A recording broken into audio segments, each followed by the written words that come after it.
Who's going to be the best team in the West?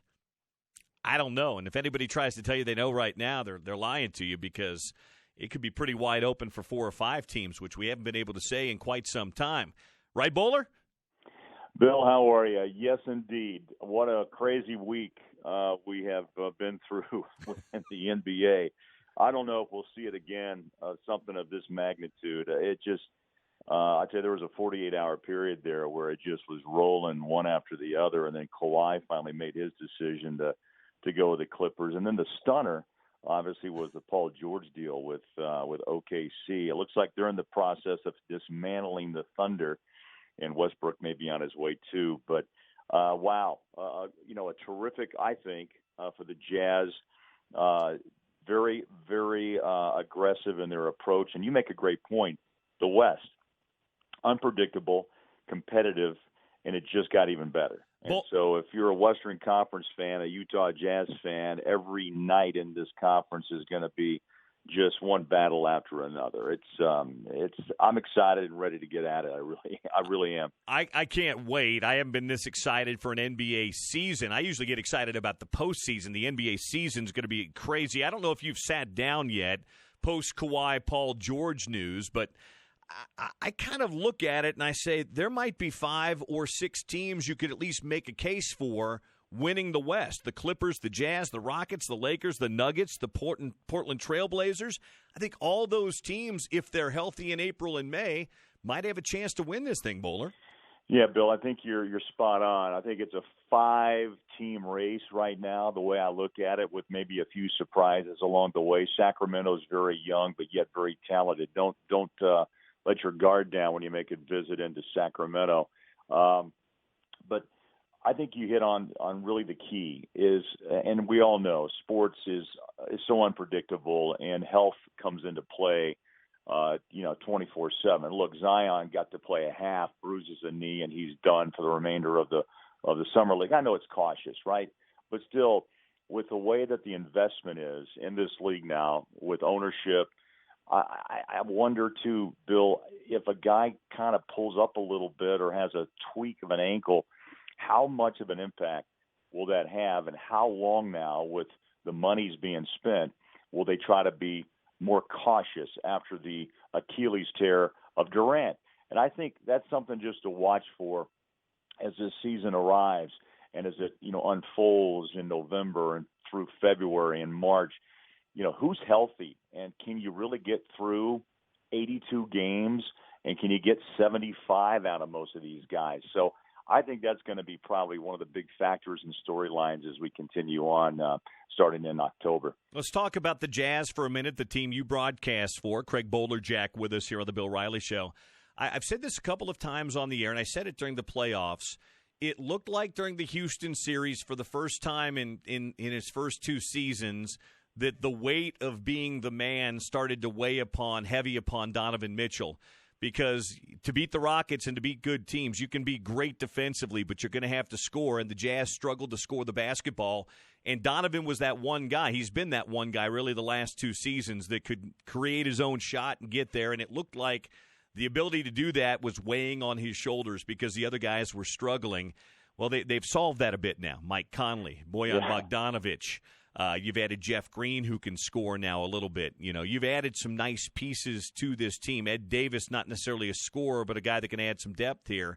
So you tell me, you saw that series and you saw Donovan, and he never talked about it, but it looked like he was beginning to get worn down. What do these moves mean for Donovan Mitchell? And then we'll talk about him specifically, Bowler. Well, I think definitely it takes the pressure off. I mean, look, the pressure still will be on because Donovan's that type of guy, and he is the face of this franchise, along with Gobert and Quinn Snyder. I mean, those 3 guys really kind of run the show. And the bottom line is, for Donovan, you make a great point. I think the stress of what he's been through in his first 2 years is really, I don't know, it's almost insurmountable at sometimes because you can only do so much. And I think what the Conley situation brings is more open space, less attention on Donovan, because you have to really look at a Mike Conley now defensively, unlike many nights when they could sag off Ricky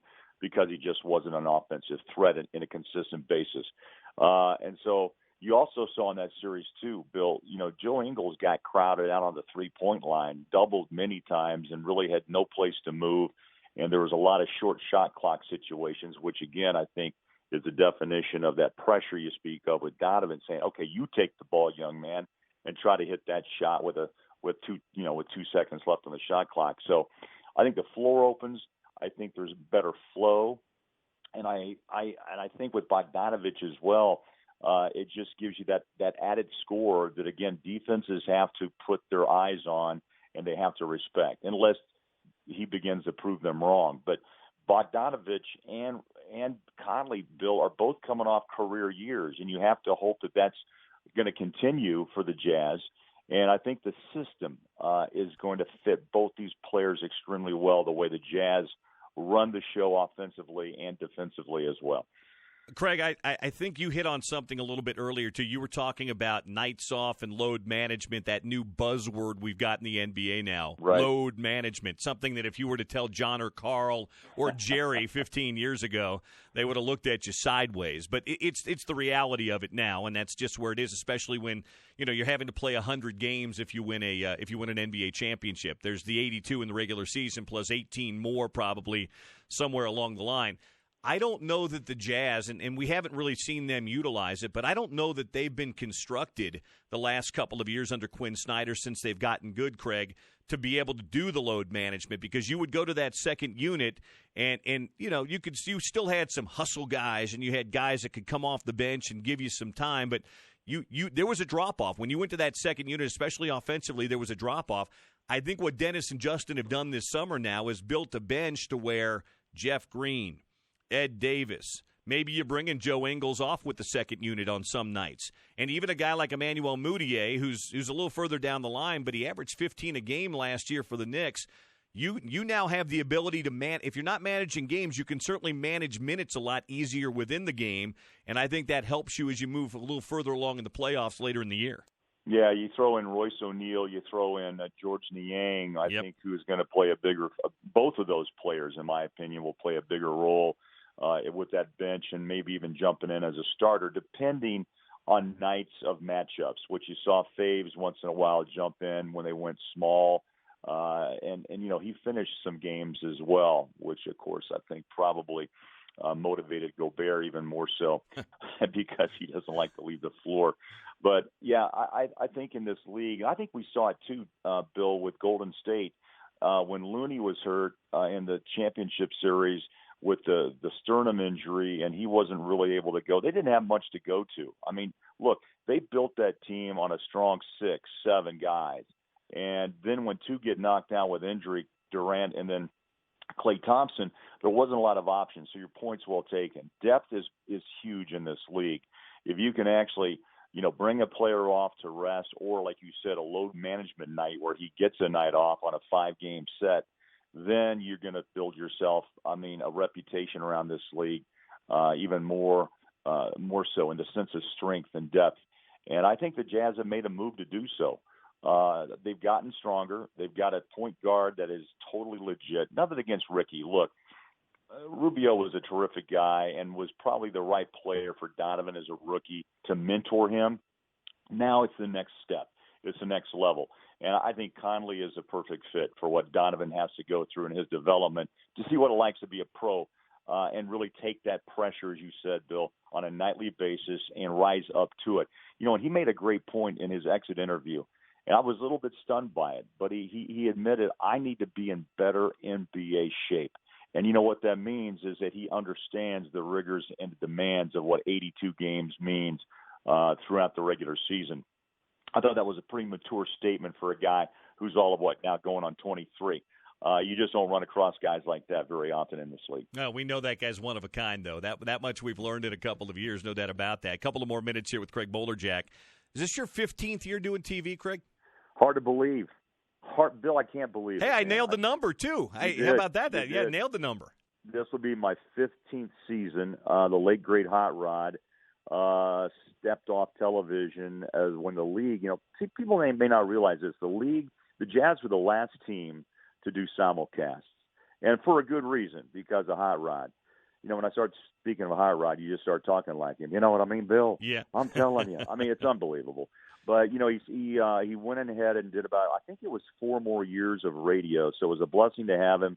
And, and we've been friends since day one, since I got here years ago with Malone being drafted in '85. And, it was great to have him as a mentor and, the handoff to the Jazz. It's been remarkable, and I just cannot believe how quickly time passes.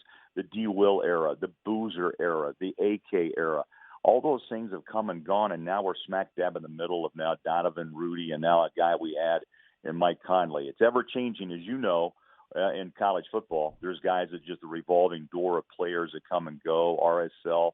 I mean, that's a little bit more steady as she goes, but there's always change, and it's tough to see quality players like the Faves, like the Corvers, like the Jay Crowders leave because you get to know them and you get to understand them as a person, but not only as a player, but as a person. And but now you've got new sets of people that come in, and hopefully this elevates the Jazz, Bill, to the next level, and that's what it's all about. Well, that's what I want. You led me perfectly into this. Since you've been doing this for 15 years and you've been in this market now 34 years. Right. There were the championship years with the champions. I was 12 when I came here, pal. He was. He was a prodigy, folks. He was a prodigy.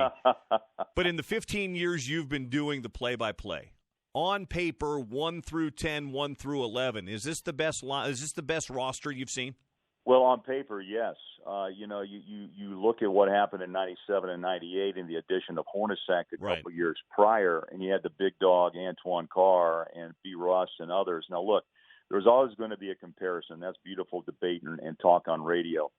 But as we look at it now, until I see them on the floor, though, it's hard to judge, right, Bill? But when you get what you have now on paper with Moutier as the backup and the fact Davis is a terrific rebounder and a defender who kind of thrives off of that, as you mentioned, as being a guy that comes off the bench and almost like a Damari Carroll, a junkyard dog type of approach to the way he plays. Conley runs the show smooth, silky, and has that leadership capability that, is hard to find, and also to mentor Donovan Mitchell. Gobert, back-to-back, Defensive Player of the Year awards. I mean, the list goes on and on of what, and Bojan Bogdanovic, who can shoot the three and stretch the floor.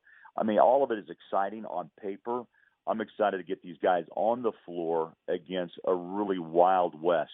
And I don't think there's a night you can even take a breath, Bill, when October hits. I mean, it's going to be a buzzsaw of excitement. I'm not trying to overhype this, but you think about what's happened in the last week.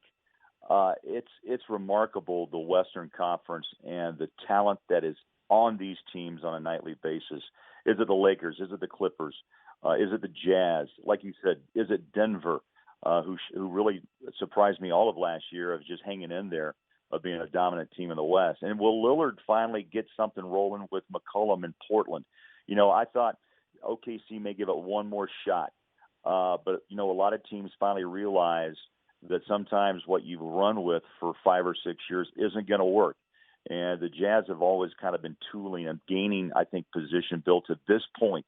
And this is something that's exciting since those late 90 teams, where I think the Jazz are obviously in the driver's seat of really running something and having some fun and being a real contender in the West. It's going to probably go down to the final game of the 82. But on paper, again, back to your point, on paper, this is one impressive ball club, and maybe the strongest the Jazz have ever had.